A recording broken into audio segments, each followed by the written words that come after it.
brand new banger. It's Nukkle Hedd Comics Tuesday. It's fucking Tuesday. We got Lay in the building. We got Cap in the building. Cabs can't make it tonight, but he's here in spirit. On Lay. My man, just chilling, brother, chilling. What's up, Cap? How you doing? Doing pretty good. Is that and the father goes shamefully? That's my son. And the other guy goes shamefully. Orion goes, that's my father. Choose fear and hate to run your life. Something you can't do. That was wrong with me from the beginning. I was doing it that way. I was gonna go down that path. I worried. You thought it was Grayson? Sorry, got hurt. It's like not him. Not him. Crack his brain for somebody, anybody that can help, and remembers. Freeze. The media. No, Randall Savage. Randall Savage. With his knowledge and all other shit and his capacity to learn. Absolutely. This is the only vegan I'll ever eat is grilled chicken wings, because that's like vegan to me. You know what I'm saying? Because the chicken wings are supposed to be fried, but you grill the chicken wings, you put it in some sauce and give it some blue cheese. Is vegan. That's vegan. Like regular moo cow fuck milk, put it in some Honey Nut Cheerios, vegan, because Honey Nut Cheerios is good for your heart. You know what I'm saying? Can I steal the question from Cabs? I got it right. I would also like to steal. I would also like to steal. I would also like to steal. You're too late. Wow. Word. He be like, I got a left elbow and a right elbow. I can break your face with an any elbow. Make sure that you get elbowed in your elbow with an elbow. Got the arm bar, get the phone ball, get around with the bomb with the bomb ball. Daddy's gonna take you to Jersey Shore. Yo, what's going on, everybody? It is fucking Tuesday night. And you know what that means is Nukkle Hedd Comics. We in the building. What's going on, Cap? Not much. Just counting down to the Xmas day. Word. It's Christmas week. This is gonna be our last show of the week. Probably. There's not gonna be no sports or no wrestling because that's Christmas Eve and Christmas Day. Most people do stuff. And then Friday. Who wants to get chat on a Friday? Canyon. Right? Who better than Canyon? But there will be a wrestling question tonight, though, that I have curated specifically for that man in this direction. I can never figure out how these fucking cameras work. Word. The man in the booth. And I yesterday I warned the people about this question, so they should know ahead of time that I'm getting a question like that. But I want to start with a little bit of news right here, because I don't know if this is true or not. Maybe you haven't heard it. Maybe you have heard it, but it's the news that pisses people off. Finn Jones will reportedly return as Iron Fist in a future MCU project. So this confirms the MCU listens to their fans. They just don't give a shit about what their fans think. I have not heard that. I've been on everything that I go on because I was substantiating other rumors that had been going on. One which Marvel itself officially dropped. So I've been on these things. I have not heard that Finn Jones was coming back.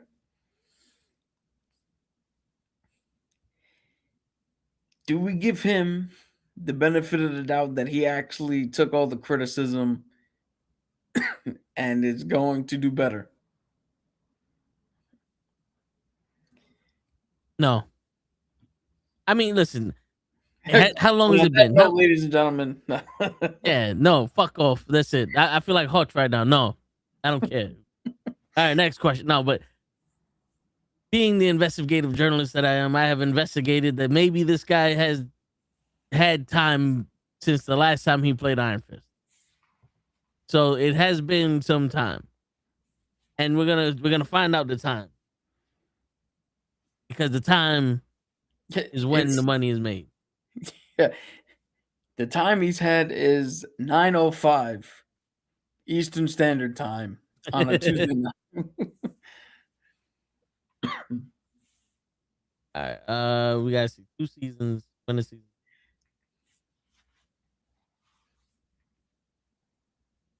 All right, so it's been since 2018 to now. It's 2025. We're looking at 7 years. So, has he had enough time to learn some kind of martial arts and to learn what the Iron Fist is? Yes. Have we had enough time since he's been Iron Fist and to forgive what he did when he was Iron Fist? No. That's the question. Yes, but now there's the ultimate X factor. Has Marvel ever missed on a casting decision?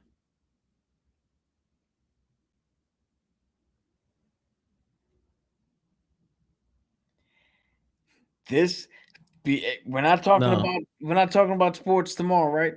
So here's your one sports reference. This dude could be Sam Darnold. When he was on the Netflix team, he was garbage.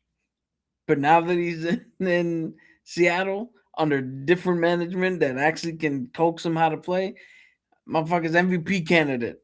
The Seahawks look like they're fucking great this year. He's gonna be part of the Marvel team. Yeah, but that's got to be the Seahawks. Not for nothing. The Seahawks made Geno Smith look good. They made Russell Wilson look good.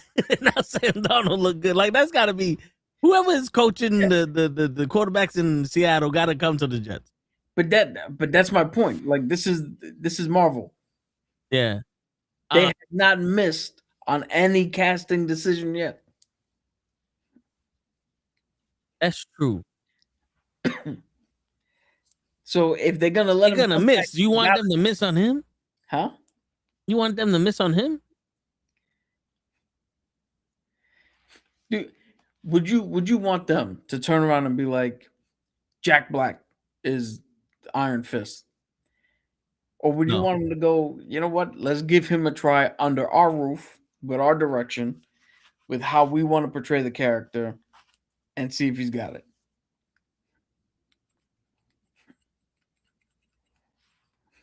You better wear the fucking mask, bro. This guy has worn the mask less times than Iron Man has. Yeah, but that's gonna change once he's with the once he's with Marvel. Yeah, but listen, Eyes of Wakanda did an entire thing with their Iron Fist and the mask. I know Yeah. it's animated, but no, I hear you. But listen, if this is a rumor, I would rather it stay a rumor. That's just me. Like he did it already twice, two seasons. They fucked it up, and it's like, all right, let's move on from this. You know what I'm saying? Like this isn't where you have Dan Hardy or who's got to play Venom? Tom Hardy. Tom Hardy. Dan Hardy's an MMA guy. Yeah, that's why I'm like, there's too many Hardys in my head. But Tom Hardy, it's not like you have him where he can play like he's a good actor. He was just in a shitty movie. You know what I'm saying? Where it's like, all right, we could do something with him as Venom. Yeah. You know, but even then, it's like, you know, we could probably get somebody else to play Venom. You know, or you got Hugh Jackman to play Wolverine. This is more like, technically he didn't do a bad job, but let's get someone else to play Cyclops. You know what I'm saying? Like that's where this is at. It's like, can he probably be better under the MCU? Yeah, sure. But let's get somebody different. Just a little bit.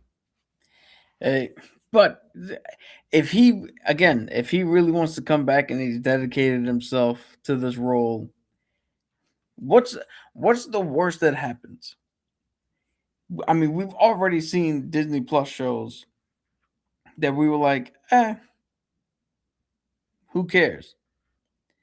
So they put out another one, like, okay, like that's what they do right now.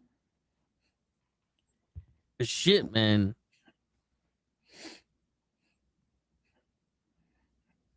Hey, That would be hilarious if they take the Netflix shows and because Vincent D'Onofrio and the guy who played Matt Murdock fought for them to do it right.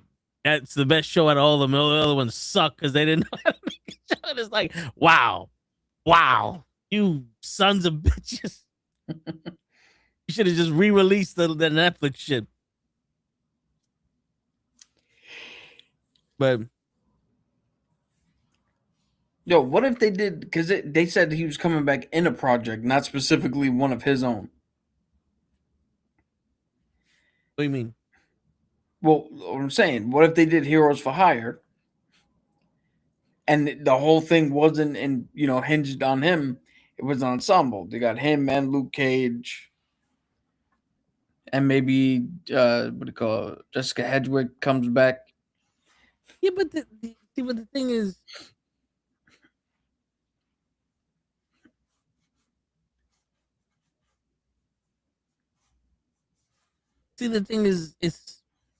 he's not even cool enough to play Iron Fist. Like his portrayal of Danny Rand was off. Okay. Only because we have to play devil's advocate here. I said the same thing about Hayden Christensen as Anakin. Because George Lucas doesn't direct actors, he directs the scene. And yet Hayden Christensen came back and killed it in Obi-Wan and killed it in, what do you call it? Well, hold up. But to Hayden Christensen's credit, he also learned how to play Anakin during the Clone Wars, the cartoon. Because wasn't he voicing him? No. He wasn't? Nope. That was a completely different guy. That dude sounded just like him. But Yeah. anyway, but also like you had 8 and 9 seasons of how Anakin is. You had like you can build on the relationship, like you've seen it right in your face who you're supposed to portray now. It's like, okay, this is the character, I just gotta carry on that shit. Where you was Anakin and they just said, be a little boy. To be honest with you, Anakin, no matter how much he grown, he was still a little child that wanted to prove himself to Obi-Wan and that wanted to fucking seek revenge for losing his mom. But here with Iron Fist, there's no, like, the only other representation of Iron Fist is the woman, but that's coming from the ancient times where the Iron Fist was, protecting something, and there was other ancient shit, and they didn't have to blend in with the culture nowadays. Also, there's no one to teach him how to be a cool fucking surfer dude. This guy was just like, I'm a pussy that just likes peace. And then just so happens, like, for some reason, the suit that I'm wearing, like, it's fucking do karate because the shit that I'm doing ain't it. But again, that is the showrunner from... Now, if you tell me everybody else is returning from the Netflix show, the showrunner, the writer, then I'm like, all right, nah, get out of here, because we've already seen what this team can do. But if you put him in the right... I mean, he was good in Game of Thrones. Was he in Game of Thrones? You would know better than me. I don't know who the fuck he was. Shit. I would know. There was 7,000 people in Game of Thrones. I didn't know nobody's name except for Khaleesi and Peter Dinklage. And one of them is their real name. Hold on, I'm looking this up. Shit. Game of Thrones is one of those shits that you don't listen to it. You just see what happens and go, oh. Look, they killed everybody. Everybody they got a dragon. He was... Who gonna die tonight? Loras Tyrell. You know him. Yeah, he's of the Tyrells. Yeah, he's the guy who was in the episode. Okay, yeah, I know he did it. Yeah, I've only seen 2 episodes. Well, I've seen 1 episode, and I heard another episode as the screen went black and everything was going on. Yeah. Shit. I'll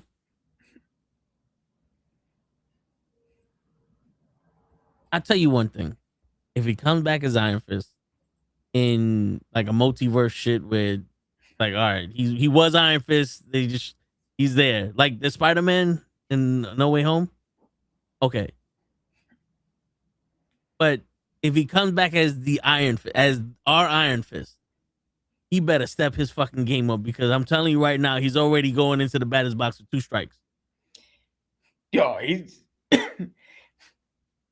for me because I saw him in Leatherface, the prequel shit for Texas Well, when they Chainsaw. were on the bus, No, this is the actual prequel to the fucking okay, like Leatherface was a kid. wow, Because I saw him on that. For me, he's not already at the plate with 2 strikes. He swung at a ball that was then dropped by the fucking catcher, and he's got to run to first and hopefully make it before the catcher throws him out. That's where he's at for me. And Damn. I'm the one who's willing to give him a second chance. Shit. Hey, I hear you, but yeah, he better do his fucking thing. He better do his fucking thing. But all right, before we get to what you wanted to talk about, there's one more question I got for you. Out of these 6 movies, you had to delete one forever. Okay. Spider-Man 2, the one with Tobey Maguire. Okay. Spider-Man Into the Spider-Verse. The Dark Knight. Avengers Infinity War. The Batman or Logan. The Batman. Yo, I'm surprised it took you that long. They Well, I put that gotta in the hear- group I chat, gotta and hear before that what- shit loaded up, I put the Batman. Well, first off, you didn't start with the Batman. So I had to listen to No. all the fucking I know. I was waiting for the Batman. Fuck everybody. no, because what if you would have said The Batman Rises. Thor Love and Thunder or like Madam Web or some shit. I never seen Madam Web, so yeah, I get it.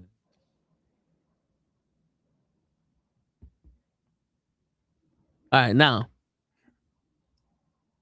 you mentioned earlier NVIDIA. They have a cloud gaming service, and Yeah, so this is one of the things I wanted to talk about. NVIDIA is the company that makes the graphics cards the that go 3080, the into 5090, all the yeah. they're big in gaming computers. They make them all for the PlayStation, for the Xbox. They have now ramped down production by I think they're gonna stop production by 40% in order to focus more on AI. So instead of making graphics cards for gaming computers and all that shit, they're gonna stop doing that by 40%. And then they're going to focus on using those graphic cards to run AI farms. Well, Now, here's the other issue they have. There's a cloud gaming service that they have in which you can use, I don't know what the fuck, I don't know how it works, but you sign up for them, pay $20 a month, and there's a whole bunch of games and shit that you can play.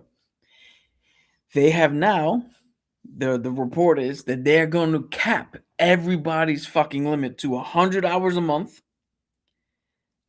That way they can use the rest of their fucking cloud servers to also facilitate this new AI bullshit. So now graphics game consoles are probably going to skyrocket. There's not going to be enough graphics cards going around.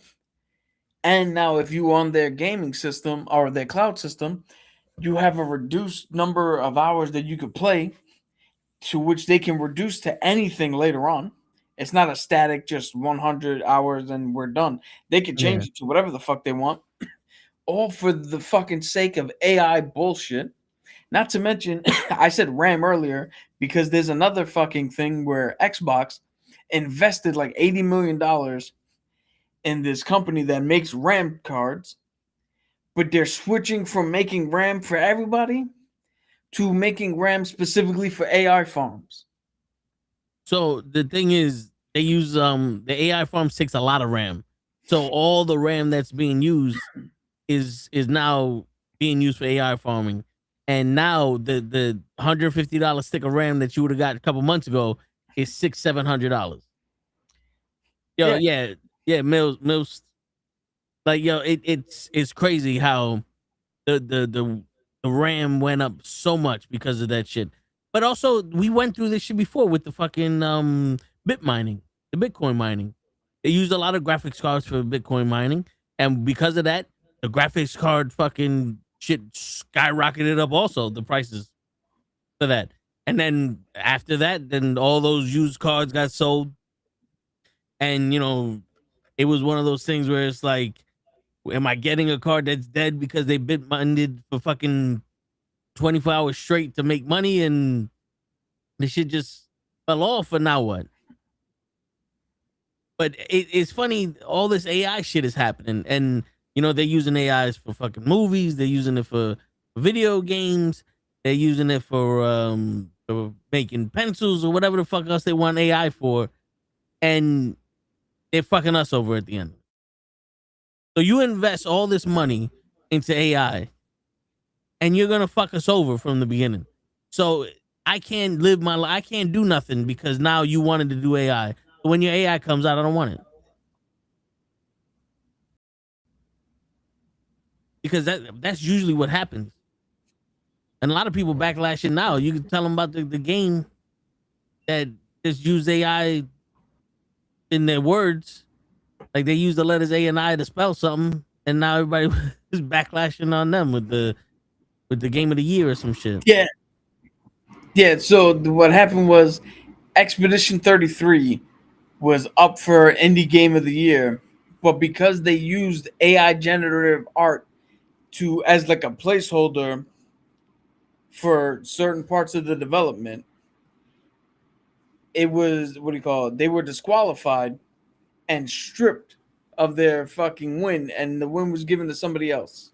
Now, it also has come out that some of those AI elements, the placeholder elements, shipped with the game, but then they what do you call it? During the first month, the first patch that came out, they went in there and took all that shit out immediately and replaced it with actual parts. Then you also got Larian Studios, who they used AI generated clips for their some of their development and for some of their shit for their trailer that just came out for their new game, and now everybody's pissed at them, and some other shit happened with them. So the AI is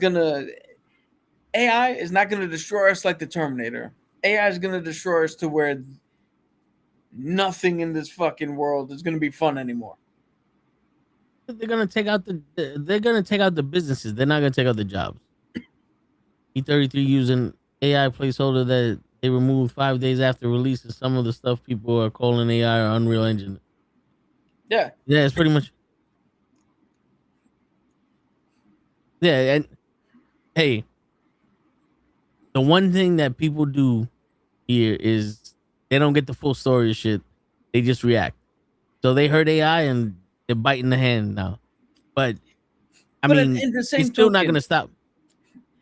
at the same token, their entire game was made by people who loved Final Fantasy, came from a different company, Ubisoft, who wouldn't fucking let them do shit. And they made a game that they were passionate about that took the world by by storm. They took a game with slow turn-based action and made it a global fucking sensation. So they used AI as placeholders, and as soon as they realized, oh shit, we forgot to swap out the placeholders for the real shit, they did it. They swapped it out. So we can't be in this society where the government is like, yo, we're pushing everything to AI. That's the new space race, is AI. Every time we turn on fucking ESPN, what's the commercial they have? Are you working with your HR department? Use our new AI functions to make HR and payroll and all this shit fucking faster. And it's fucking, yeah, Larian Studio, it's concept art that they used. You know, essentially, what Larian Studio did was, hey, AI, give me a picture of a knight holding a sword with a dragon head on his penis. AI would do that, and then they would look at the real people and go, cool. This is kind of what I was talking about. Make this shit for real now. And if it wasn't for the hiring practices that has been alleged for Larian Studios and their what seems to be horrific business practices with that, I think they would have gotten away with it a little bit more. But like I said, they were alleged to do some really stupid shit when it comes to hiring, and that's really bitten them in the ass.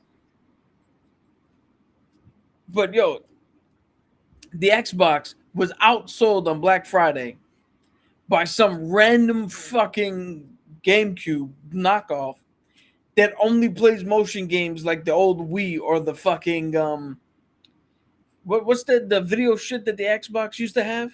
Connect. The Kinect. Yeah. It does that. That's all it does. It plays old crappy ass games in that vein. Nothing games that people heard of. Just random fucking games. And it outsold the Xbox on Black Friday.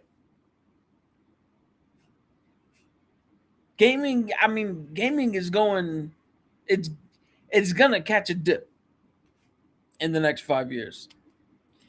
And what sucks is now the process to make good games takes about 5 to 6 years. So they're not gonna, these new games that can turn everything around are not gonna come out in time to save everything. Yeah, and then they're talking about the next generation of gaming is gonna cost triple the price of what the consoles cost now. You know, like they're saying that the Steam Deck, the Steam console is gonna be like a regular computer, but then the Xbox is supposed to be able to run Windows and you can use it as a computer. And there's no news about the PlayStation. I think the PlayStation is gonna stay as a console, but it's gonna have updated fucking parts. But with the price of RAM, because that's what you need to process most of these graphics and shit, these consoles are gonna be so ridiculously priced that it's like, yo, you either gotta be saving up money now for them, and then surprise, that shit is still not gonna give you what you want, because it takes a top tier fucking computer to play fucking 8K or 4K gaming at 60 frames a second. You know, I don't know if y'all noticed, but you're pushing your graphics card at 4K, and that's on a little monitor. Now imagine this is gonna be hooked up to a TV. I got 2 TVs here, and I'm wondering why I can't play fucking Fortnite on my graphics card. I got a 3070. Yo, they're locking GTA 6 at 30 frames per second. Yeah, and then which is crazy because by that time I'm gonna have a $1,500 gaming console. The Xbox came out at $500-600. Right now it's $600. The PlayStation now is $400, and you want me to pay 3 times the price of that for half the graphics? The next, what do you call it? The next Xbox is stated to be $1,200, $1,200 to $1,500. The what do you call it? The Steam console is like $1,000 to $1,200. It's like, yo, yeah, if video games are for kids and for losers who sit in the basement, how the fuck do you expect them to fucking get to buy this shit? Yeah. And you know what the crazy shit now is? Everybody's going back to retro gaming. Even I was looking for an N64. It's like, yo, fuck it, man. I'd rather go play the old games that we had. Yeah. Shit. Because it was simple. It was simple. And you can't overcomplicate something to beat simple. I'm sorry. How funny is it that you got all these games. Some of them generational games, right? Like Expedition 33, like Baldur's Gate, you know. And then, or what's the other one? Sekiro or Elden Ring or shit like that. But then you got a game, Super Mario. You put that on, and nobody gives a shit about the graphics. Everybody just hear woohoo woohoo as you fucking jump Yeah. around, side scroll, and still one of the best games to play. Like, Yo, I remember playing the first Mario that wasn't 2D, and you can actually move left or right, and it was like, oh shit, this is dope. And that shit was just a couple of snowmen with red and blue clothes in the fucking on the screen. You think about their hands were balls, their bodies were balls. It was like Carpenter Snowman. That was the graphic. yo, I remember when Monday Night Raw was coming out for the Xbox. My teacher in high school in my computer class printed out an article and was like, "Yo, you have an Xbox, right? This is gonna be the next fucking big game." And he showed me the graphics, and it's like, "Yo, the graphics look fucking amazing." I'm gonna pull them up. Oh yeah, I remember that shit. Final Fantasy 9, almost 30 years old, and that's still one of the greatest RPGs ever. Yeah, a lot of people talk about Final Fantasy is still one of the best games. I haven't played it because I was never. I had the PlayStation, but it was for SmackDown versus Raw. You know what I'm saying? Like that was, and Twisted Metal. Like it was what game do you want? And that was the game you played. So it was to get the wrestling game. Because I'm a wrestlehead, but no, I hear This a lot of is people. the fucking graphic. God Oh, damn it, the goddamn light in this phone. That's the graphics. That was the revolutionary graphics. We were like, yo, this shit's amazing. You know what the fun? Put it in front of your face. The funny thing is, I look at those and like I'd still take them. I still take those graphics. Yo, can you imagine if the gameplay would have been good? Yeah, that was the problem. That was the problem with that game. The gameplay was horrible. It was cool though. You came out with a fucking shirt or a headband. You could take it off, and your headband's on the fucking ground now. That was cool, but it was still like, well, I would like to throw a punch and grab somebody. You know what I'm saying? Like, did you think of that?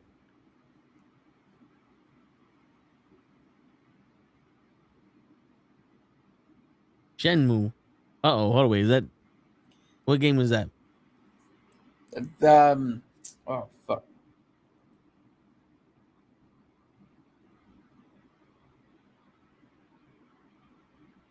Oh yeah, That's the one that Cabs keeps talking about. yeah. Where you can like grab somebody and run them down the whole the street shit. Yeah.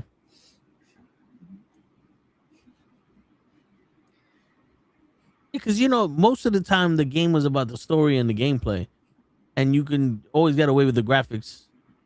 Like I'm looking at SRS was one of my favorite racing games, and you look at it now, like that shit's horrible. But I was like, yo, I feel like this is a brand, like this is the car I always wanted. Like that shit felt like it was so real.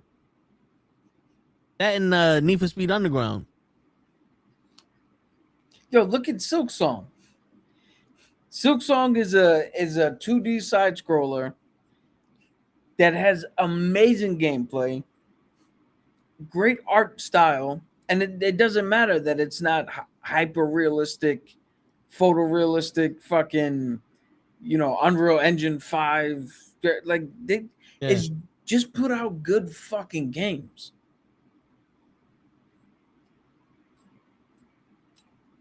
Oh, sure.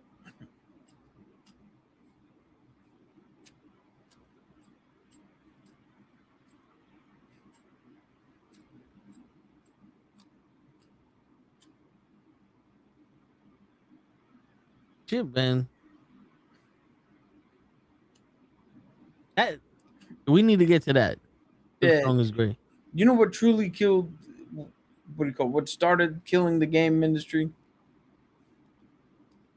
microtransactions. Yeah. Like, Yeah. yo, MK1 is dead right now. Mortal Kombat 1 is dead right now, and it was supposed to have like a long shelf life. They were charging $10 for you to have one fucking new fatality. Yeah, that's ridiculous. But yet you get a studio like Larian who's like, hey, we're not gonna make DLC, we're not gonna make random extra shit or skins or whatever, because the entire game we give you has everything in it.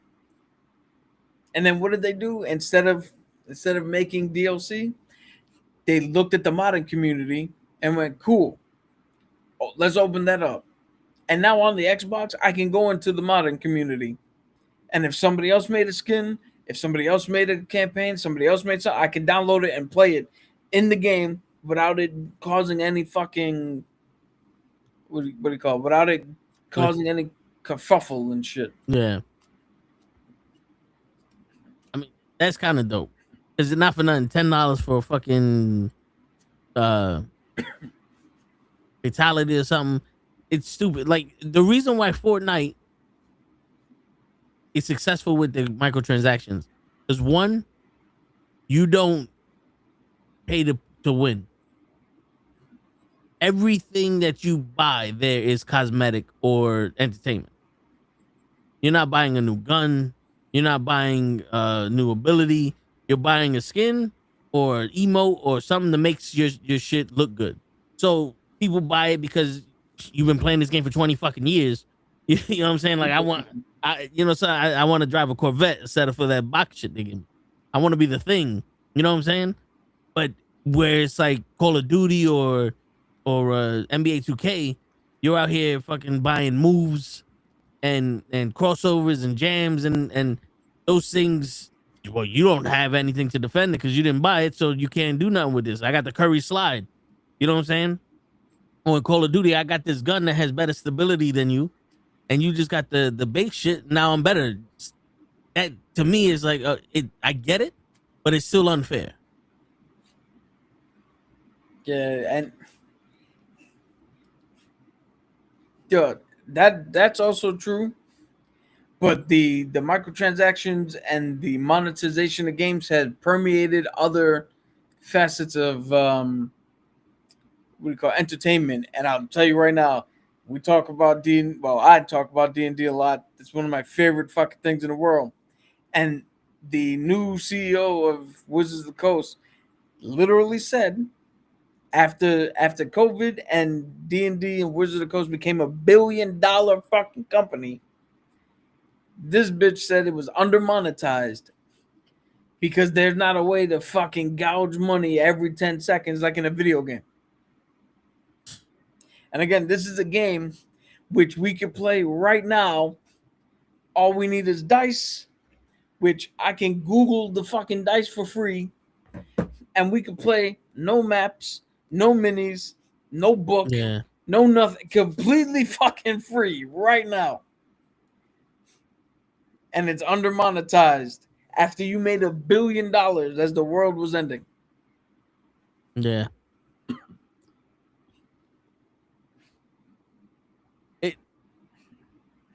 It's sad, man, because they sucked the fun out of all this shit. Like, that was the best part. Like, the N64 and the Dreamcast were consoles that had 4 controllers already attached to the console, so you can have people come over and play the game. The Dreamcast even had a memory card that had a brain in it and a screen, so you can pick your plays so the person next to you doesn't see what you're picking. So that way everybody can have fun playing the game. And GoldenEye and Perfect Dark were multiplayer games that you could shoot each other with. We would play for hours. That was the original Fortnite. And it was all, let's play together. We don't need the game. We just need a controller. Now they separated everything. I'm surprised there's a console that connects 2 controllers. Yeah. They don't even make games that have same console multiplayer. You know, like in the back of the disc, it used to say console multiplayer. like Army of Two. Yeah, split screen. Yep. Now they don't have that. You have a thing where you can play with 75 other fucking people online, but you can't play with nobody in the fucking on your console. That's crazy.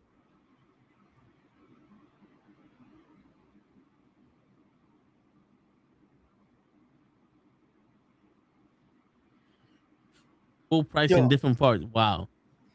That sucks. That I don't know if you remember the Cyberpunk. oh Paid yeah. full price, and that game was nowhere near ready to be shipped. And we never touched it again. Supposedly they fixed it. We never touched it again. Did you get your money back from that? No. No. I was so disappointed with Cyberpunk. They made it seem like this was gonna be the game you could do whatever you wanted in. And then I went to make my guy, and I'm like, well, my idea of how I wanted my guy to look, I can't do it. So, lie number one.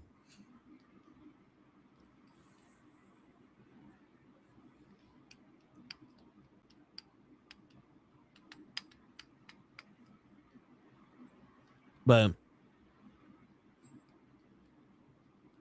it's kind of like the world has got so greedy. The business world has got so. Oh, hold up. Cyberpunk 2077 is worth a revisit despite the launch. Greedy studios had ruined the launch. There's so much new content, so much content now. Maybe, but I don't know, man. I'm one of those guys. They fucked up the first time. But maybe. If I ever have time and I'm bored, like, let's see what happens. But we got so greedy now with in terms of the businesses, even the people you work for. Like let's be honest. The companies we're working for, they say they appreciate us. And they'll put this big ass fucking pony show on. But when it comes to actual appreciation and giving us something to show what we're worth, they go, fuck you. Now, we're in a world where it don't feel like Halloween. It don't feel like Christmas. It don't feel like Thanksgiving. It don't feel like New Year's. But boy, is everybody selling the shit out of this shit. Yeah. Oh, Thanksgiving is coming up. And all you hear about is the Black Friday sales. They even stopped making movies about Thanksgiving. Christmas is coming up. What new Christmas movie have you seen come out? Red One. But that was last year. That was literally last year, and that was on Amazon, and that was an action movie. Dude, I'm on HBO, and there's like 70 fucking Christmas movies from like 1992 to 2012. All of them I've seen, I'm like, damn. I started watching them because I was like, yo, it's something gotta feel like Christmas here. Thanksgiving is just a big ass meal now. It used to be about family and getting together, but because, people want to fuck everything over, we can't even have that no more. But it's like Christmas has been over monetized to the point where it's all about the sales and buying people this shit that they don't need. And look at this TikTok shit. You see this brush that spins? This is the best brush that spins. It's better than the other brush you got that spins. Why do I need a brush that spins? Because look how easy it is to scrape your walls. I didn't have a problem with it before. I got a leveler now that shoots poison fucking darts at intruders. What do I need a level? Like, I gotta you're selling me all this shit. I don't need nothing. I don't need none. I don't need a circulating. Like, they're like, oh, if you got an Allen key and you're doing this shit with the Allen key, you're doing it wrong. Dude, you made a spinning Allen key. Good for you. You know that shit it's called a ratchet. They have tips with Allens in it. You can buy the set that has the Allen key on the ratchet, and boom, now that ratchet becomes even better because you can put a socket on that and take off bolts. But no, you just made a one tool that just rotates. we fix one problem that you're gonna have once every few months when you buy a new chair. Yo, they're fixing problems that are not problems. Yeah. They're like, yo, think of this. A coffee pot is about that big. It's got the shit where you put the water, a way to heat it, a thing where you put the coffee grinds, and then the actual glass jug. Yeah. Right? And they went, hey, do you live alone and don't want to make a whole pot of coffee? Do you want to just get 1 cup of coffee? Cool. Buy the new Keurig that's 4 times the size of the shit that you had already. Yeah. Find a space for that. And then you can make 1 cup. Yeah, and then the best part, you can get the jar for $5 that makes about 50 cups of coffee, or you can get a pack of 25 for $15. Wait, what? Yeah, you need it. You need it. Go ahead. Go out there. You need it. Oh, and the best part, I be seeing these things. Oh, we made this. You ever put cans in your refrigerator and wish they were still in the box, but you took them out the box? So we got this plastic thing that makes it resemble the box again. So when you get the can, another one comes out, and I'm like, you leave it in the box. They make the box to open up, so that way you don't have to put it in the plastic chip. Like what did you solve? What problem did you solve? What, I fucking just woke up one day sleepwalking? I need the cans out the box. Like, what are people allergic to boxes now? I'm allergic to cardboard, so it can't touch the cardboard before I drink it. Yeah, I'm telling you, there's so much shit now. It's like, yo, the new version of this camera, it's the same exact one, but this one has a slightly bigger lens. Okay, cool. How much better is the pictures? Not much better.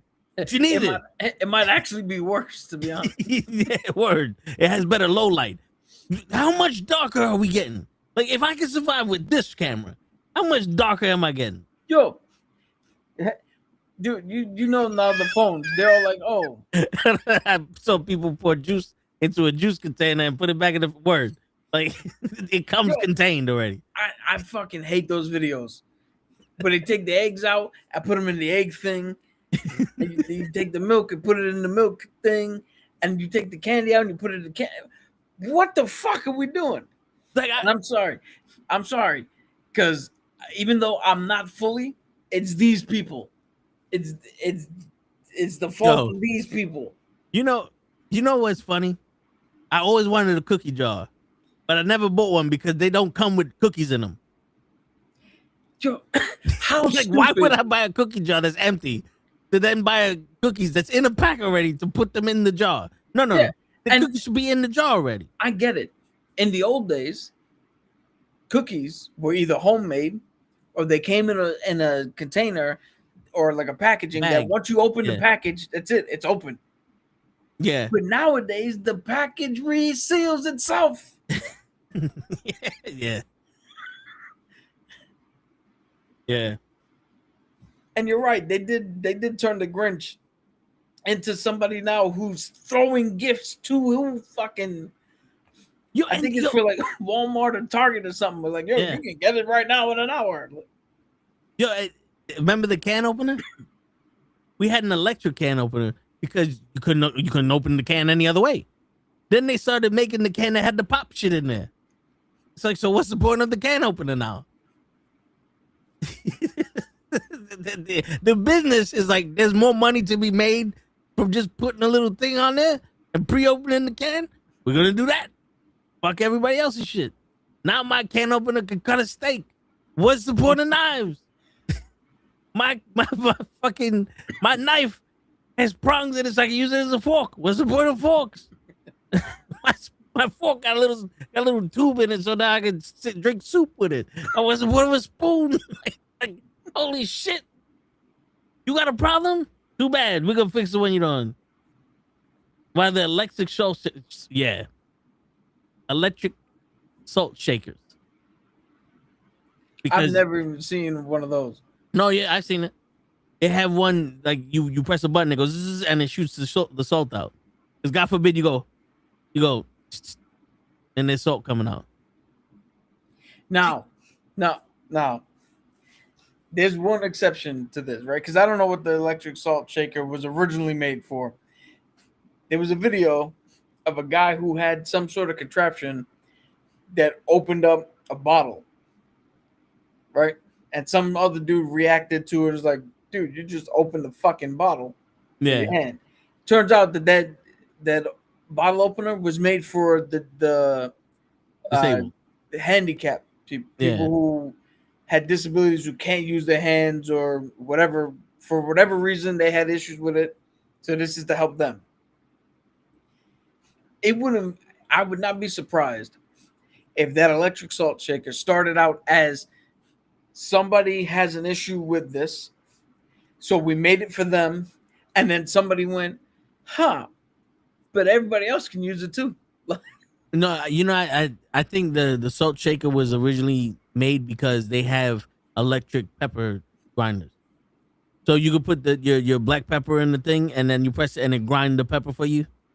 Because you're too bougie to buy regular fucking ground pepper already. But here's the thing: pepper comes in little balls. Nobody's buying rocks of salt. All the salt you buy is already fucking dust.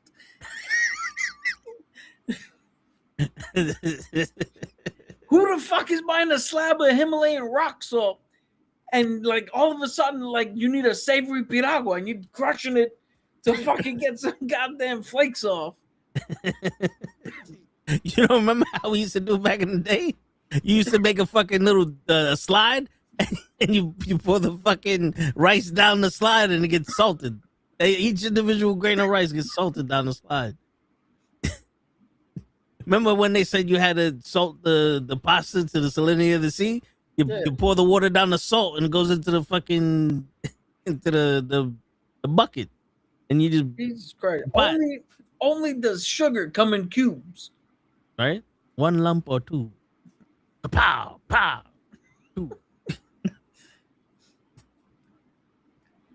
If you're too disabled to shake salt, then that's natural selection.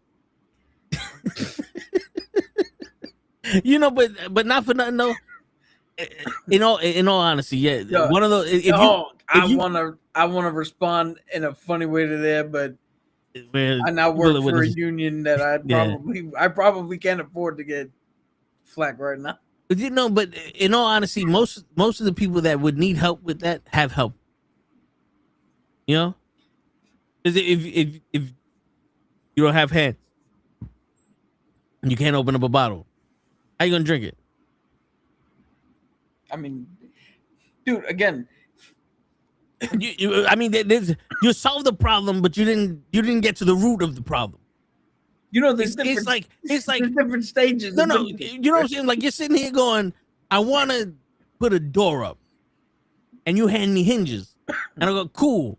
I don't have the door. I don't have any tools. I don't have a spot to put this fucking thing, but I got the hinges. You solved one of the problems, but we haven't got to that yet.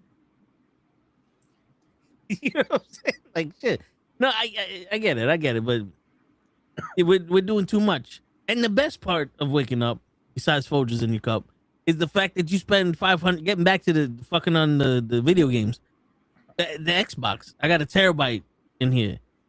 Every video game now all of a sudden is 150 gigs, so I can only put 4 games on this. And they go, oh, for the same price as the Xbox, you can get a little chip that goes inside of it that expands you another terabyte. Did I buy the memory and you gave me the console for free? Is that what happened? Is that what happened? How is this the same price as the fucking console?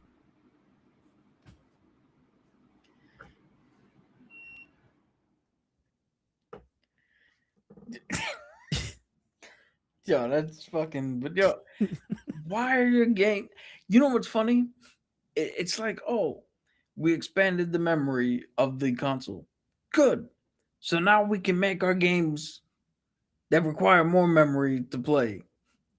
That was not the point. Yeah. That wasn't a challenge. It's in all honesty, it's like you clean your room up and somebody goes, oh, you know what you could use here? A shelf. I didn't clean my room so you could take up half of it with a shelf. Like, what was the point? Like I didn't make space so you can fill it up. No, Yeah. I like this space. I like having space. There's activities I wanted to do with this space, and you took it from me. I should have never cleaned this fucking room. There's less space after I clean it than when I clean it. Motherfucker. Shit. But yeah, man, they're fucking you with the cell phones and they're fucking you with the video. And yo, not for nothing. Now the cell phone is strong enough to play games at like 120 games, 120 frames per second, but the consoles aren't. Like you can play these games on the phone and all that shit. Hook up a fucking controller to your phone to play it. And I don't know about you, but I don't want to play video games on a fucking 6-inch phone. Dude, I got no games on my phone whatsoever. I play solitaire. If you were to calculate all the hours I play every game, I think solitaire I play the most. And I don't even like solitaire like that. That's just the only game that's not complicated. I can put it away, and when I come back to it, it's there. I don't have to fucking kill a lizard or fucking find a bomb or be, time to disable a fucking a Charizard or none of that shit.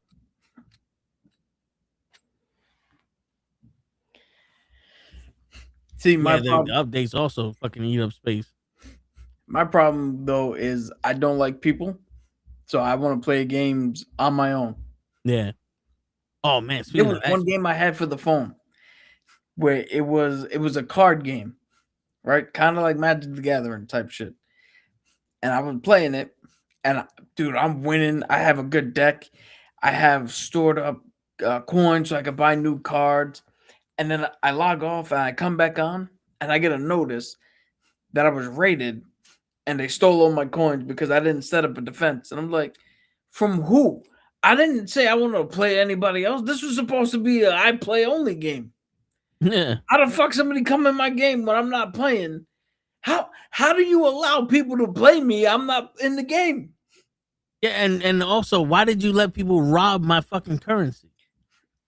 Yeah. If I have to buy those coins, then I just got robbed. Like someone has legitimately robbed my money, and you allowed it.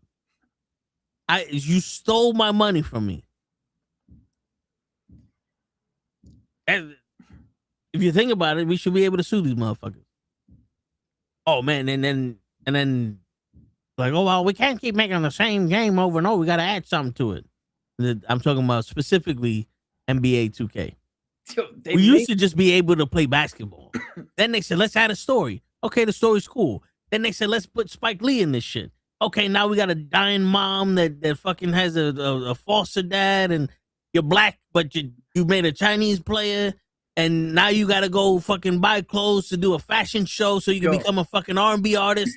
And I'm like, I just want to play for the Knicks, bro. I don't want to rap. Make a rapping game. Remember Papa the Rapper? That was a game. People bought that. I don't want to rap. I don't want to make an album. I want to play for the Knicks. That was fucking hilarious. To be Frequency Jones and to be introduced to Victor Aviles. My jersey says Aviles, but I'm Frequency Jones. Like Christians at Planned Parenthood. Shit. No, but yo, dude, it pisses me. And then the thing is, the next year it's the same shit. Because then next year it's the same shit. And then you're like, wait, you just said you didn't want to make the same game, but then you just made the same game over and over again. And now I have to rebuy all the shit I had from my last game. If I want to have an arm sleeve, I gotta fucking spend money. Yo, but here's the thing. Specifically with 2K and Madden and MLB The Show, you picked a genre that is a sport. Basketball does not change from year to year. Yeah. It's still you dribble, you pass, you shoot. That's it. Yeah. And and when it was the same and we just had updated rosters, that was fine. Because that's what we wanted to do. I don't want to keep playing the same game But every year I'm going up against fucking Alonzo Mourning. Like, okay, let me dunk it on Victor Wembanyama. You know what I'm saying? Like, sometimes I just want updated rosters and some graphics and some new movesets. That's it. I don't want to fucking play a game where a fucking 13-year-old is gonna run from one end of the court to the other end of the court, back to the other, and then shoot a fucking three, and I can't defend it. Yo, because you know what happens in real life? You get clothesline. Street rules, baby. Dude, first off, wait, you said 2K16, you had to play against your dead friend. Yeah. The fuck? I must have missed that one. No, so I forget the whole thing about it, but you're in high school and something happened and your friend dies. Then you get drafted. And then when you're drafted, you have a vision and your friend wants to play you and you play him in the street. Is this like that movie where what's his name? Marlon Wayans, his brother was a ghost. Yeah. And he helped him. Yeah. You playing a ghost. You're playing the ghost of your friend. You know something? We bought the WWE game. I made a player. I think I played one match with that player. Then I changed his look like 4 times. Never played with him again. And that was it. We had that since it came out. And I played it twice. Yeah, I don't even play it that much either. I don't know, man. They're not the same anymore. They don't evoke the same feeling. Yeah, but yet I played Baldur's Gate 6 different times. Oh, but I'll tell you one thing: if we throw on No Mercy, we'll have the fucking time of our lives. I'm telling you, just make it simple. And also, I'm tired of 14 hours of making moves and then I don't have enough shit to make my guy any different. Like all the creative shit now, especially now when it became 2K. You made all of the fucking tattoos the same as 2K, as NBA 2K. And then all the gear there is the same shit. It's like, okay, I have 15 pairs of underwear here. One is a little bit thicker than the other. Why don't you give me another option? I'm not looking through 45 pairs of underwear. Just like, oh, this is the one. It's 3 centimeters longer than the other one. That's exactly how much I wanted my underwear to cover. It's enough to cover the crack. Yeah, I'm a seamstress now. Like, what the fuck? And then I don't even have enough gear to fucking make it look right. You give me a fucking knee pad that's 25 inches bigger than the shoe, but the shoe covers it. Like, you didn't line this up right? Like, you're telling me that if I bought this knee pad and I put this shoe on, I can't make the knee pad higher? Like, what the fuck is this? And then the best part, you have a chain on. You can't wear this vest. But the pants. Or you have a goatee. You can't put on this jacket. I've never met a jacket I can't put on. Word. Word.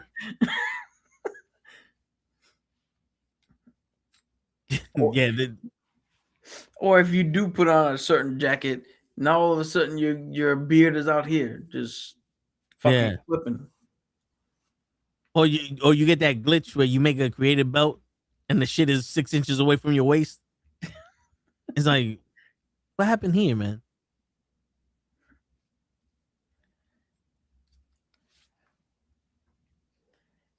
There's no good segue to this, but one of the other things I wanted to talk about was Marvel. They released one of the trailers for Avengers Doomsday. I've been avoiding that. And I'm not gonna talk about what it is. No spoilers in the chat, because Toe avoids all this. But I saw it, and I was like, oh, God damn it, come on. Why? I was like, if this is what we have to do to make this movie worth watching, you failed. You don't want to watch it no more? No, because to be honest, no. This is going to be something that instead of me wanting to go to the theater, this is going to be probably one of the first times where I'm like, we have to go fucking review it. And I don't care how good it is. That's how I'm gonna walk into the theater because the first of 4 I've seen, and I'm like, this is so fucking. You had to pull this out in order to get people to come in because why? You couldn't just tell a good story anymore?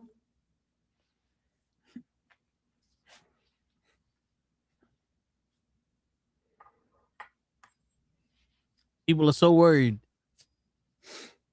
about not making money that they're willing to fucking spoil everything. Well, here's the thing. What did Jim Carrey say to the dude who in Liar Liar?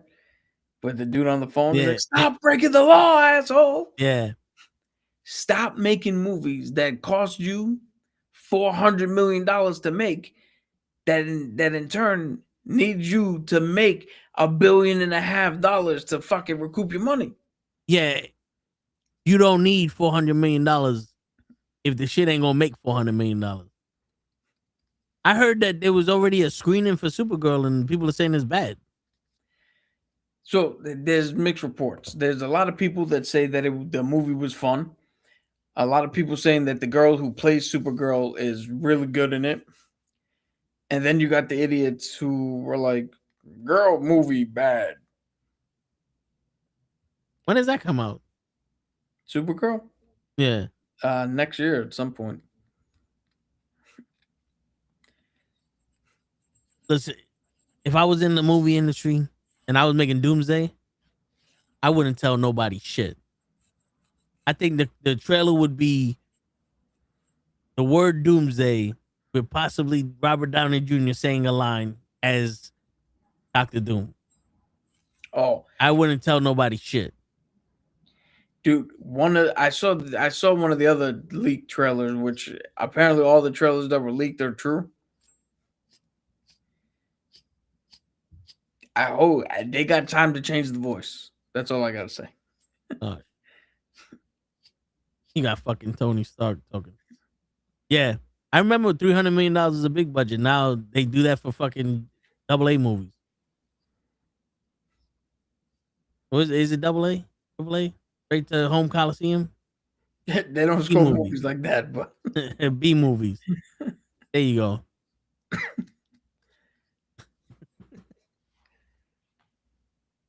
Shit. I don't know what the fuck.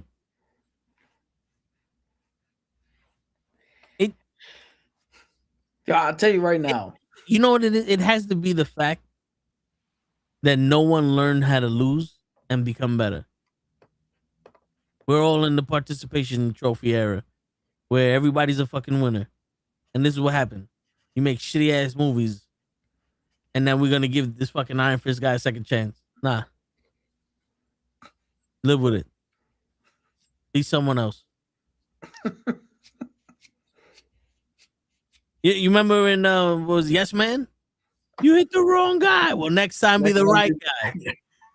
There you go. Shit. Yeah, I watched this one skit, and it was, you don't make enough money to qualify for the apartment. You have to make triple your salary. You have to make triple the rent. And the girl goes, so how many people here how many people that apply for this make $7,500 on their own a month? Because not many, but they pair up with people and all. He goes, so you offered me an apartment that's impossible to get when I can afford it. Yeah. But when I ran your numbers, I can pre-approve you for a $350,000 mortgage. How much is the mortgage? $2,800 a month. Wait. So I've been pre-approved for a $2,800 mortgage, but I don't make enough money for a $2,500 rent? He's like, yeah, but we can always foreclose on the house and get a house back. He's like, I'm renting the house. It's yours. You can evict me. You get the house back also. Like, yeah, but there's no way I can explain this to you that won't confuse me either. So stop asking me these questions. Like, you don't make enough money to rent, but you make enough money to buy it. And by the way, it costs more to buy it than it does to rent it. Which I don't understand. Why do I gotta make 3 times? What are you gonna charge me 3 times? What, one day it's like, yo, it's March 1st. You owe me March, April, May, June, and July. That was the terms of the negotiation. I don't know, man. This whole fucking system is dumb.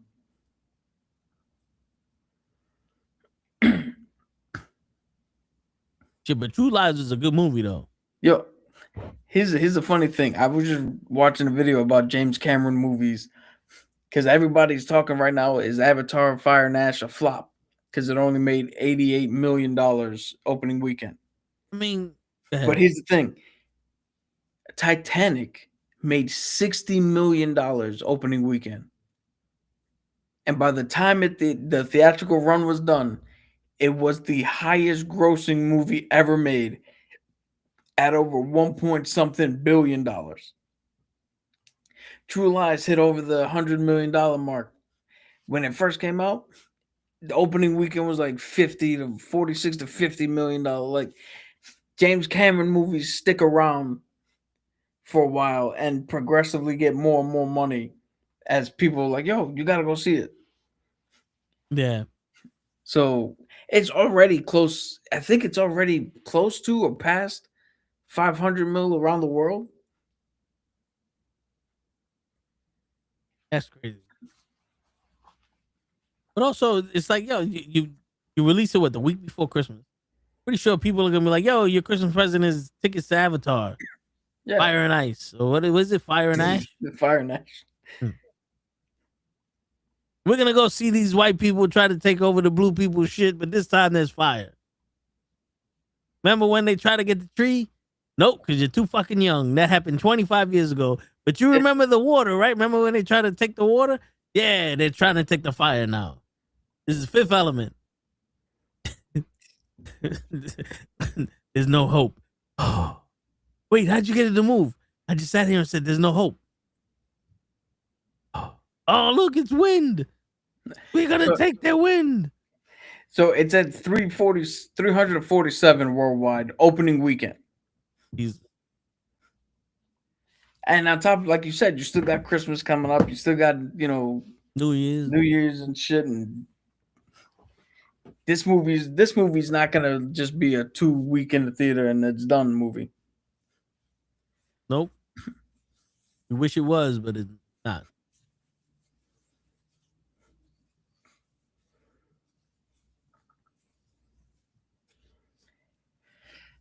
We got every what do we call it? Is there anything else on the docket? Before I try to jump into this question, Jamie Foxx's Spawn movie script is finished. When the trailer comes out, then I'll judge it. Oh, you're not gonna be hopeful like if they were gonna make a Blade movie? Dude, I'm telling you, if you can't make a movie about a black dude who kills vampires, it's gonna be damn near impossible to make a movie about a black dude who's a military vet who dies and makes a deal with the devil to come back.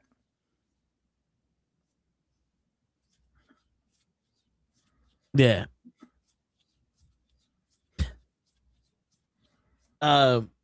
Thor 5 is moving forward without Michael Wakakaki. Good. Get him the fuck out of here. Yeah, I've been saying that shit since Thor 2. Did he do Thor 2? No. Well, he still fucked it up somehow. Funny how Thor is the weakest one out of all those. Dude, because he's a god. And in order to make him in order to make him more relatable, you gotta make him less of a god. Which that's why people hate this new Superman. Because Lord forbid he's relatable and not just but the thing is, Superman is on Earth. I understand Thor sometimes comes to Earth, but he has Asgard and the fucking 12 realms. He could have fought somebody stronger than him, and you didn't have to make him a fucking human. Like, oh yeah, I want to see my God of Thunder crying because some girl broke his fucking heart. That's what I want. That's fucking making me go crazy. That's what I've been missing in my MCU. a fucking god crying over some bitch. You got a man from the 50s watching his girl die that he didn't even have a chance with because he was frozen. Not a single tear went down his fucking eye. And this fucking guy lived his life with this chick. Had a whole life with her. Wrote a letter and now he's fucking lost. Fuck you. Fuck you, God of Thunder. Zeus said it best. He got the sound that lightning makes. Spawn source material isn't that well written, even struggle this long to. Yo, the thing with Spawn is his ability. If you catch that shit right, you can pretty much have any story with it. But it does have to be a compelling story. I mean, what more can you do if they're just telling Spawn's story again? Then you're just remaking the first movie. Yeah, but the first movie came out in what, 92? 97, I think. That's almost 30 years ago. The people that are watching this new Spawn, they don't even know that 19 had numbers. 97. Yeah, they don't even know what 1997 was. But yeah, I was there. 2020 zone. I was there. You know what I'm tired? I'm tired of seeing people redo shit that I've already seen. How about you make a new fucking movie? Well, yo, listen, first off, we already know that this Spawn is gonna be a nothing but Jamie Foxx talking, and then he's gonna turn blue and have electricity flow through his arms.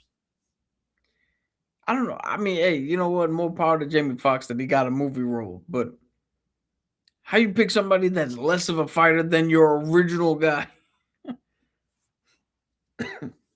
And your original guy is still around. And looks better. He looks better than he did 30 years ago. He was not that brolic 30 years ago. Yeah. He looked like a normal fucking guy 30 years ago. Now he's fucking Adonis. Yes.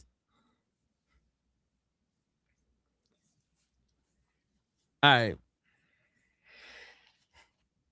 right. So to make up for the lack of Thursday show, I want you to definitively say what is the best wrestling era. All right. I've curated this on purpose for these situations. What you're going to have is, first off, however you define wrestling. I'm not going to tell you how to define it. I'm not going to read your textbook. Whatever you personally think is the definition of wrestling. That's how you're going to judge this. You got 5 triple threats. All right?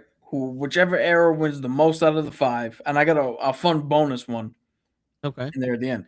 But whichever era wins the most out of the 5, that's going to wind up being the best era of wrestling. We got 80s wrestling, 90s wrestling, and now. Those 3 eras?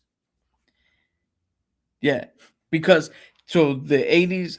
Oh, this is the triple threat. This is the triple threat. Yeah. Okay. 80s encompass everything from when we were growing up. Hogan's and Macho, all those guys.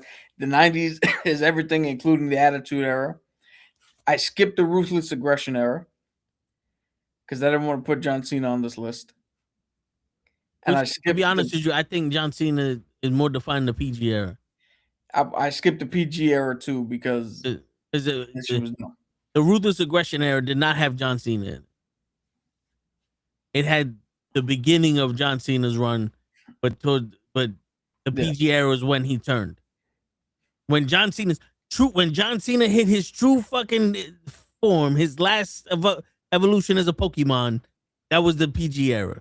We saw the introduction of John Cena. He's not in my book, he's not in the Ruthless Aggression. Just because he said aggression and smacks Kurt Angle does not mean that he was in the Ruthless Aggression era. I'm sorry. But regardless, I kept those up. Yeah, okay, I get it. Yeah. So I did 3 matches between WWE, then, now, and forever, and 2 matches of WCW versus AEW. Okay. so we can encompass all of wrestling as it is right now. Okay. All right. So here's your first triple threat. From the 80s, we got Ricky the Dragon Steamboat. All right. From the 90s, we got HBK, Shawn Michaels. And from now, we got CM Punk. All right. So it's Shawn Michaels versus Ricky the Dragon Steamboat. Yeah. Now CM Punk is not holding water to these fucking. I don't even think then CM Punk was holding water to these guys. Because the one thing these guys have that CM Punk doesn't have, and he'll even tell you, is athleticism. He doesn't have that much athleticism. But he was a UFC fighter. Yeah. All right. 90s Shawn Michaels versus 80s Ricky the Dragon Steamboat. Yeah, and this is from 92 to The childhood 2000. dream and all that. Yep. I'm going Ricky the Dragon Steamboat. You're going Ricky the Dragon Steamboat. Yeah, because you know why? Shawn Michaels, his second career was better than his first. Okay. So the When 80s wins for one of them. When you break it down as an adult now, when I was a kid, Shawn Michaels was my favorite wrestler. But when he came back from his back injury, he was a way better wrestler than he was when he was in the 90s. Okay. So Just think about it. He had a Hell in a Cell match with The Undertaker. And that's the casket match is what fucked him up. But the Hell in a Cell match with The Undertaker, first ever one, it was okay. It was pretty good. Then he had 2 back-to-back matches with The Undertaker at older ages at WrestleMania. Both of those matches blow that fucking match out the water. In your prime, you suck compared to what you did when you was older. You know what I'm saying? Like, think about it. Your 90s wasn't your peak. If you then Shawn Michaels, his second career would have been a different story. Okay. So 80s is on the board. Yeah. So now we move on to one of the WCW versus AEW ones. Okay. So from the 80s, we got Dusty Rhodes. From the 90s, we got DDP. And for now, we got Swerve Strickland.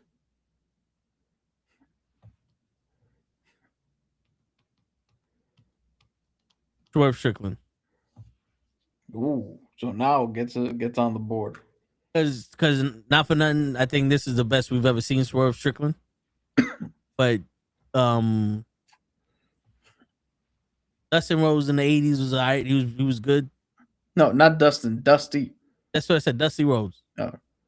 He was pretty good.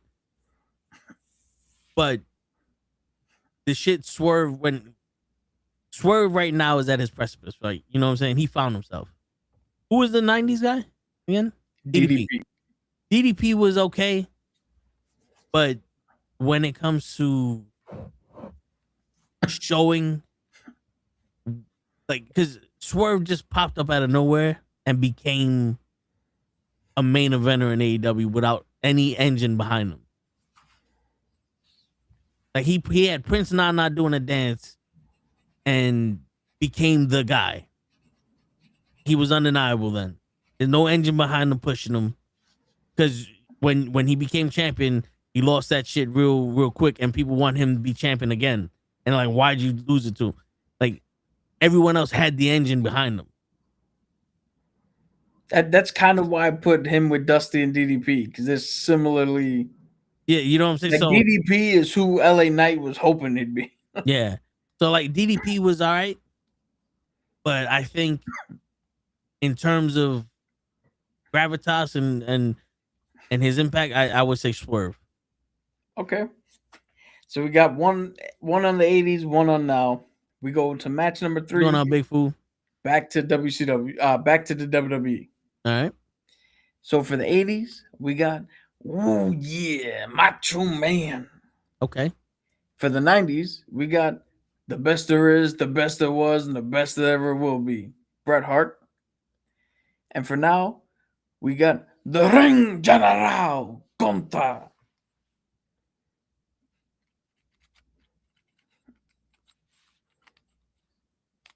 shit, man. It's tough because it's Macho Man and Brett. I know. Gunther has moments. Brett and Macho have careers. You know what I'm saying? Like, yeah, Gunther was UK champion. He has a match with Dragunov. He has 2 matches with Dragunov that are good. And then he has an Intercontinental title run that's long, but the standout match for me with him is the triple threat match with Sheamus and Drew, and the match he had at Survivor Series with The Miz. His first title run was his second title run was just so he could wrestle Goldberg, and he kind of fucked up his momentum with the shit he did with Cena. So that doesn't, to me, he doesn't equate to Bret Hart and Macho Man career wise. Now, Macho Man and Bret Hart, I want to say Macho Man just because, you know, he's doing his thing with Hogan and he was the second guy, but Bret Hart was also at one point the guy. So it's hard.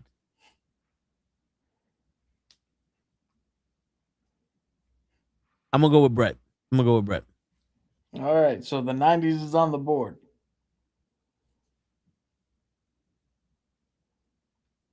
Oh, let me just update my scoreboard so I know. You didn't miss much, Big Fool. We just talked about how the video game industry is fucking up. Now we're talking about wrestling. We're seeing which was the best era of wrestling. Good. All right, so now for this fourth one, we go back to AEW, WCW. All right. So we got from the 80s, woo, Ric Flair. Okay. From the 90s, oh, Sting. Okay. And from now, Will Ospreay. Thing. Damn, right off the bat. Well, because there's only one person that would have beat them.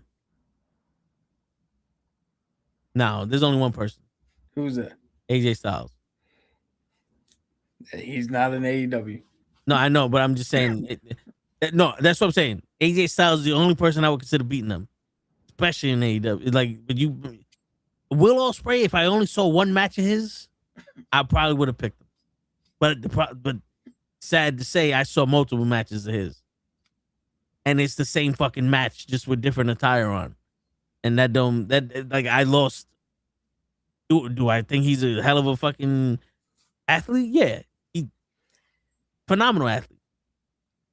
But when you make Fast and Furious 1, and then you redo Fast and Furious 1 and just put a 2 on it, and then you redo Fast and Furious 1 and put a 3 on it, that's not a series, bro. You're just re-gifting me the same fucking match. Hey, that's what the fucking Evil Dead did.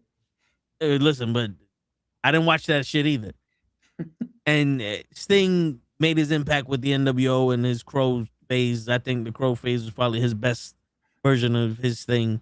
So I would go with Sting. Because as much as people say Ric Flair's 16-time champion, I was never a fan of Ric Flair.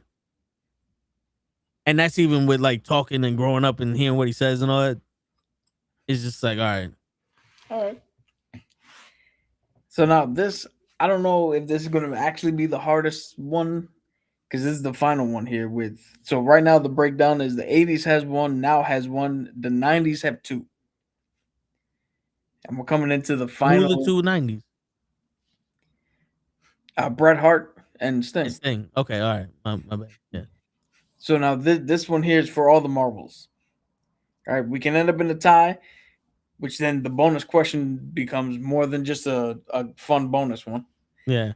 Or we can get a definitive winner here. This goes back to WWE. For the 80s, we got Hulk Hogan. For the 90s, got Stone Cold Steve Austin. And for right now, Roman Reigns. Hulk Hogan. Damn, you could have stopped at Hulk Hogan. I was gonna stop you at Hulk Hogan, but I was like, you know what? I want to see if he picks Cena or Roman Reigns. But listen, Hulk Hogan's ruled in the 80s, 90s, and 2000. Austin ruled in the 97 to 99. And Roman Reigns has the last 4 years. This guy has decades. Hulk Hogan has decades. Okay? I'm sorry. All right, so here's the thing: we got the 80s and 90s are tied now with 2. Yeah. So I can really quickly come up with a definitive one last battle between the 2 because I have like leftover wrestlers that I didn't put, Yeah. or we can use the bonus one. I'm gonna let you decide. All right. I'm gonna put together a thing real quick because this bonus one is kind of joking, kind of not. And I want to see. All right, so for now, we're gonna go. Damn, it's one of 2 people, and I know if I put one, you're automatically gonna disqualify that person. All right, hold up. Let Yeah, me use the right. bathroom real quick. But So I'm gonna just talk here. So if I put one for now, Toe's automatically gonna disqualify that person. But if I put the other one, I don't know how he's gonna react to that person being in the match. For the 80s, I already got one in mind. That's gonna be fucking great. And for the 90s, I think I got only one. I got only one choice to put in there. So we're gonna see. I'm gonna go with the unconventional. I'm not gonna go with the one that he's gonna cancel outright because there's no fun in that if he's just gonna automatically cancel it out. So I got them all picked. Let's see what he thinks when he comes back. A definitive winner. 80s with 2, 90s with 2. I mean, technically speaking, the now could come and tie it again. And in that event, if it ties again, then there is no definitive best era. Then that's how I'm gonna call it. So this is the really the wrestler that I'm gonna pick for now is should have serious consideration, but it's just more for fun. And then I want to hear his bonus answer for the. I want to hear his answer for the bonus question.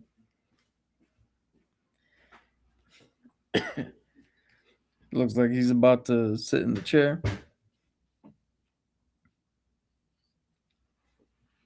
yeah. All right. All right, we're back now.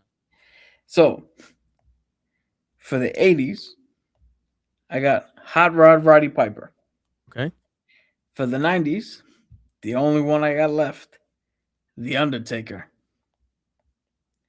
And for right now, Rhea Bloody Ripley. Roddy Piper. Oh, so the 80s definitively take it as the best era in wrestling. Yeah. I say that because Roddy Piper's WrestleMania 1. He's up there, you know, he's one of the ultimate heels. And then when he turned to a good guy, he was also a good guy. The Undertaker debuted in the 90s. He did okay with the Ministry of Darkness, but like I said, towards the end of his career, when he's wrestling, the streak became important. That was when the Undertaker was the biggest. You know what I'm saying? Like, he wasn't really doing much in the 90s. He wasn't as impactful as a Bret Hart or Shawn Michaels or my other option was The Rock for the 90s. But you can make that same argument. Yeah. The Rock got bigger when he left and came back. And Rhea Ripley right now, as big as she is in the women's division, she's still not, to me, like, she's not the main attraction in the. I think the women's division itself is the main attraction. Like, you know, where before, if you took out Trish, you didn't have that one person that was like, oh my God, the megastar. Yeah. You know what I'm saying? Like right now, every woman can be in that spot. And that's not a knock on Rhea. That's just how good the fucking women's division is. You know? Yo, the other two that you would have definitely disqualified right off the bat, you could probably take a guess for now. I'll give you 3 guesses to try to guess both. Wait, for which eras? For now. The now era. Cena? No, Cena was Dominic never on this list. Oh, Dominic Mysterio? No. Edge? I'm just gonna tell you. Okay. Cody Rhodes Oh, yeah. and Seth Rollins. Yeah. And Moxley. And Bryan Danielson. No, but he wasn't on this list. All right, good. So now here's the bonus one. This is the one I wanted to see you answer. I don't think, Cap, have you ever had goat? Goat? No. We had lamb before, but I don't think we had goat. Okay. The bonus one is for the oh, the bonus one is just a triple threat because yeah, I just thought this group would be funny as hell to see you try to argue. So Booker T, Okada, Jey Uso.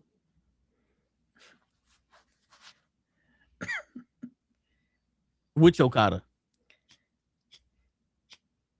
The only Okada that ever existed, New Japan. Okay. Okada's worse than Shinsuke in WWE. I'm sorry. Now that he's here in the States, I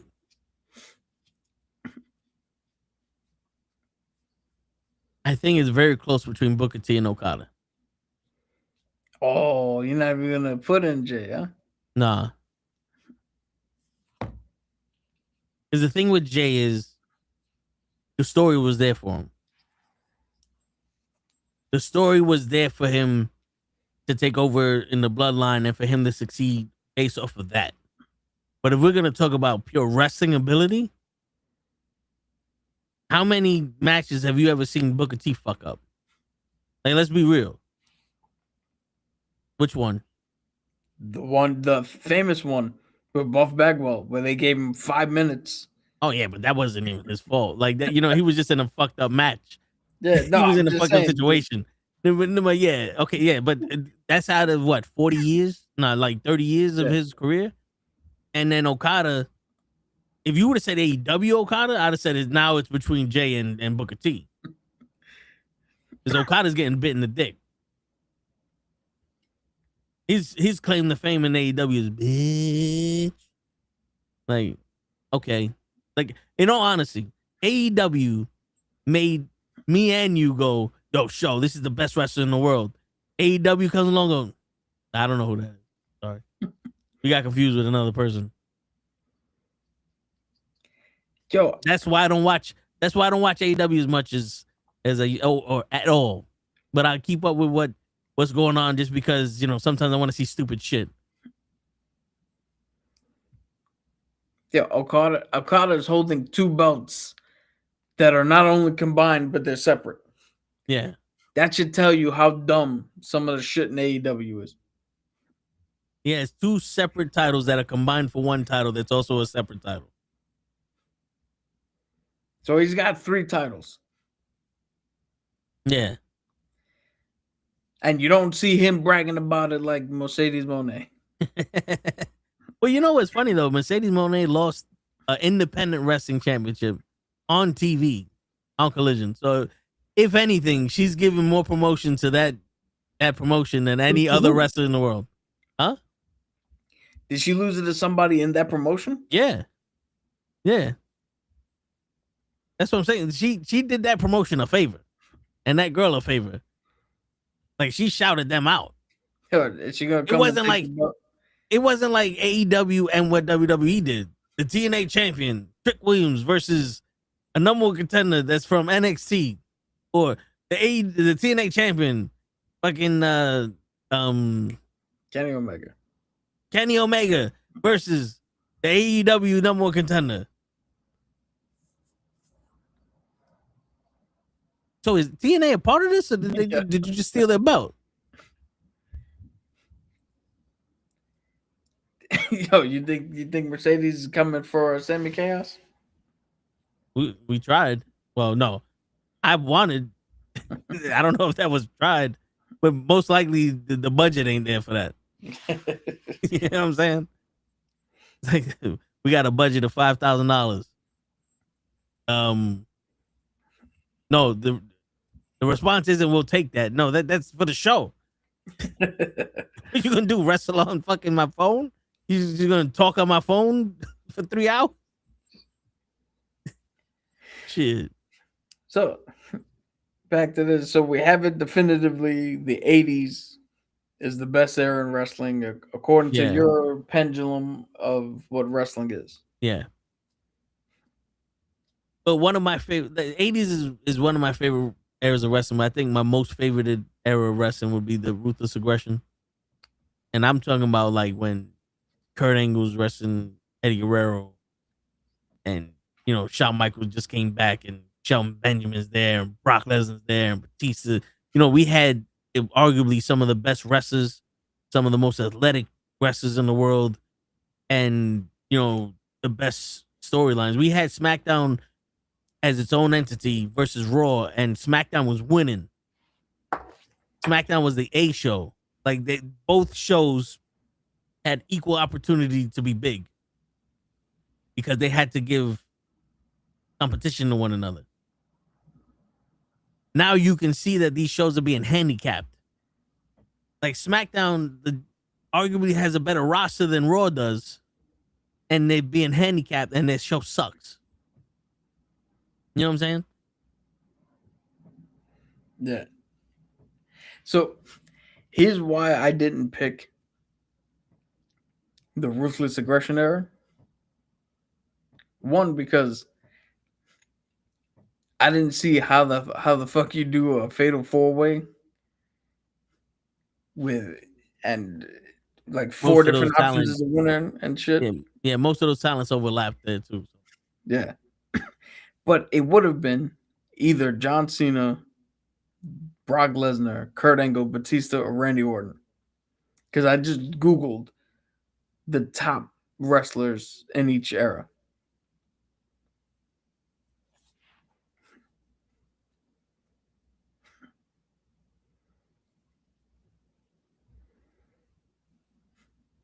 So I would have put Macho Man, Gunther, Brett, and Kurt.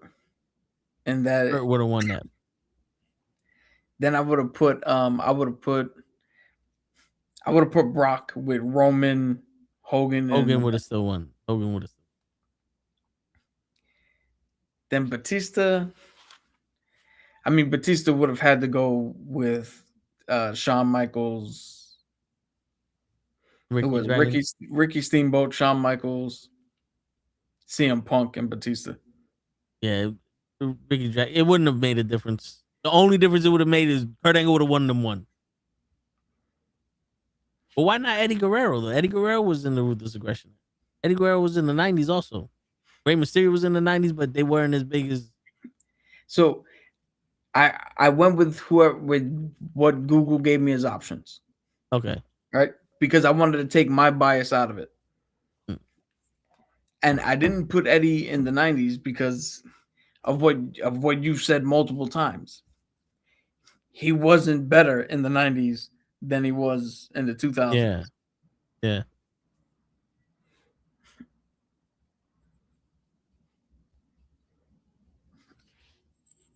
What I should have done was I should have looked up the worst wrestlers in each era and did this. That way we could definitively say who had the better wrestlers. Shit. But I mean, there's a lot of bad wrestlers in the 90s Ruthless Aggression and now. I don't know that many bad wrestlers in the 80s. Hold on. I just Googled top 5 worst wrestlers in the WWE 80s. And we got Jim Powers, Corporal Kushner, Hercules Hernandez, Brutus the Barber Beefcake, the Honky Tonk Man, and even though he wasn't in the 80s in WWE, Lex Luger.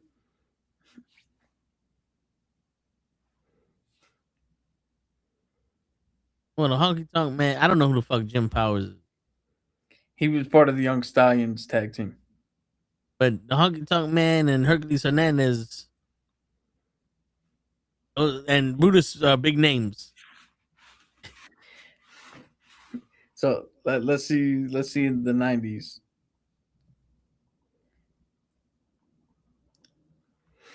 All right, so the worst wrestlers in the 90s for the WWE: Giant Gonzalez, Bastion Booger, Saba Simba, the Minotaur, and Damien Demento. All of them are bad. Like Saba Simba's Tony Atlas, but Tony Atlas was better as Tony Atlas than Saba Simba. I'm curious to say who the. I'm going now, and let's see. Whoa. Only 2 names come up when you put top 5 worst wrestlers in WWE now. Okay. Tonga Loa and Damian Priest.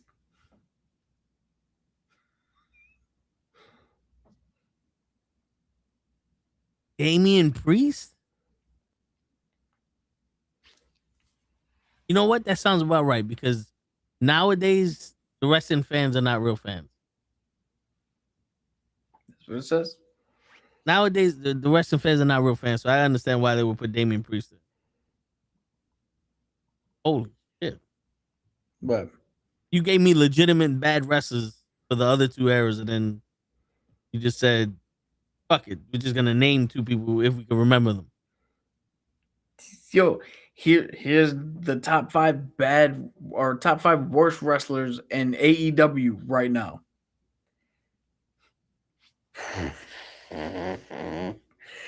Yo, I want to know if you can guess these names, because once I say these names, you would have been like, "Oh yeah, I can see why you would put them on the list."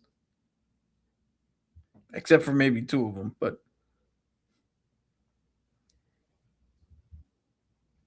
Jungle Boy? no. I just take 3 guesses because we're not, we don't have all night. The boom guy, the Costco guy? No, MJF? nope. So I'll tell you right now, Jeff Jarrett, Brian Cage, Christian Cage, Ruby Soho, Chris Jericho, and John Moxley. Okay, I get John Moxley. Why everybody else? But I mean, Jeff Jarrett is probably just because he's old now. Ruby Soho, I'm a fan of Ruby Soho. But she hasn't wrestled in a while because she was pregnant. But even when she wasn't, she didn't do shit. Brian Cage is the biggest lack of the only thing bigger than his muscles is his lack of charisma. Yeah. I don't know why Christian's on this list, to be honest. I don't either. But Jericho has slowed down quite a bit. And Moxley has never been good. I don't care. The whole internet can fight me right now. I don't give a shit. Moxley, Dean Ambrose, Spuds McKenzie, whatever the fuck he wants to call himself, he's never been good. Yeah.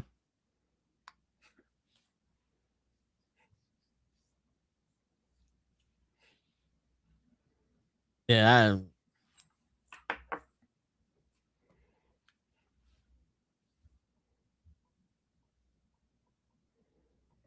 Oh, I guess that's it. I mean, Google don't know shit about fuck. Well, hold on.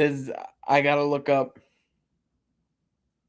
the worst wrestlers in WCW.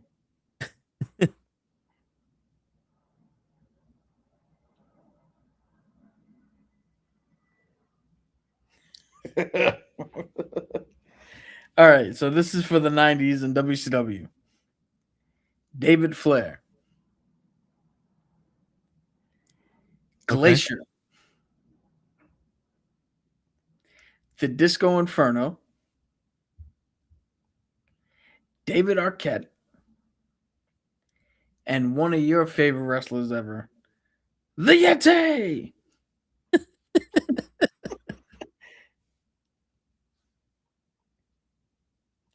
And just because we only got a few minutes left, ooh, here are the yo. You want to know Google is dumb? Here's the top 5 worst wrestlers in WCW in the 80s. Paul Roma, which I believe he might have actually been in the 90s, not the 80s. Yeah.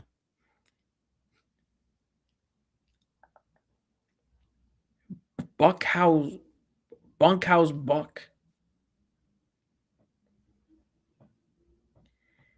The Ding Dongs. And now here's the two that are definitely dumb as shit. An early Rick Rude and an early Great Muta. All right, ladies and gentlemen. Which I don't know if you noticed, but in the 80s and the early 90s when Muta came over, that was after he was winning IWGP fucking World Heavyweight Championships at New Japan. Dave Meltzer put this list together. I don't know who the fuck. You know what it is though? I get it. It's not real wrestling fans. It's fucking putting these lists out there. So, but it's not like this was a list. This is just Google generated names. So this is why you can't trust AI, because AI is listening to these teenagers. I don't know how you put Rick Rude and Great Muta in the same sentence as Paul Roma. Not to mention that Paul Roma wrestled in the fucking 90s. Yeah, I don't know how you say that they're the worst of anything. Rick Rude was the fucking WCW champion in the 80s.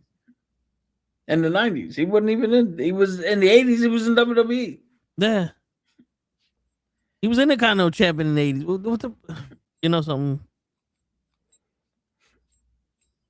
Yeah. Fuck you, game makers, NVIDIA, and 2K. Fuck you too.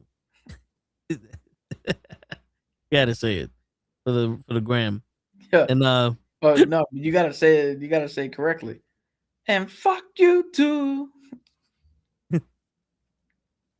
Shit. But yeah, that's it, ladies and gentlemen. Hope you had a good time. Thank you, Big Food and Millist 03 participating, and everybody that's listening and playing the home game. Appreciate y'all stopping by. Merry Christmas, everybody. Happy New Year. We'll be on next week, but we won't be on the rest of this week. Yeah. It's your friendly neighborhood. El cumpleaños and felicidad. That's right. It's your friendly neighborhood knucklehead signing out. Peace, everybody.